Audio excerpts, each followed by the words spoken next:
excuse me sir sir यहाँ sign गरिदिनुहोस् न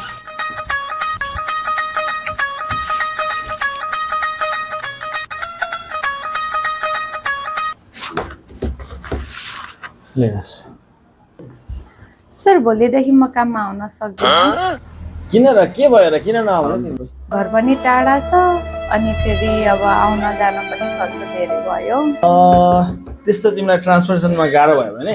तिमीलाई म स्यालेरीमा 2000 रुपियाँ ट्रान्सपोर्टेसन एड गराइदिन्छु तर काम चाहिँ नछोड है तिमी सर अब अफिस आएपछि खाजा पनि खानु पर्यो खाजाको पनि पैसै लाग्छ खाजाको समस्या पनि हुँदैन तिमीलाई तिमी जस्तो इमानदार कर्मचारीलाई खाजा पनि म त्यहाँ क्यान्टिनमा भन्नुला त्यो बरु हाम्रो अफिसले पेमेन्ट गर्छ त्यो खाजा पनि तिमीले क्यान्टिनबाट लिन सक्छौ है त काम चाहिँ छोड्नु भएन है घरमा पनि मम्मी बाबा अलिक बिरामी हुनुहुन्छ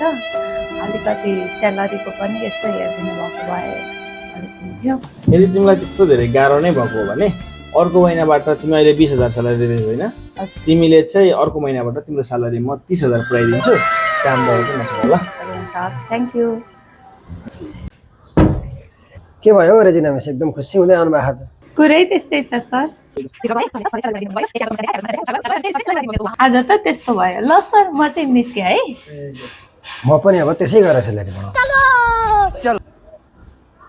सर म पनि भोलिदेखि काममा आउँछु किन के भएर टाढाबाट आउनुपर्छ सर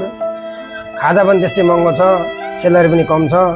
त्यही भएर सर म भोलिदेखि काममा आउन सक्दिनँ ए तपाईँलाई त्यत्रो समस्या पो छ ठिकै छ अब तपाईँलाई त्यति धेरै गाह्रो नै भइरहेछ अब पैसै कम भइरहेछ भने चाहिँ ठिकै छ तपाईँ भोलिबाट नआउनु नि त ल आफ्नो भन्नुहोस्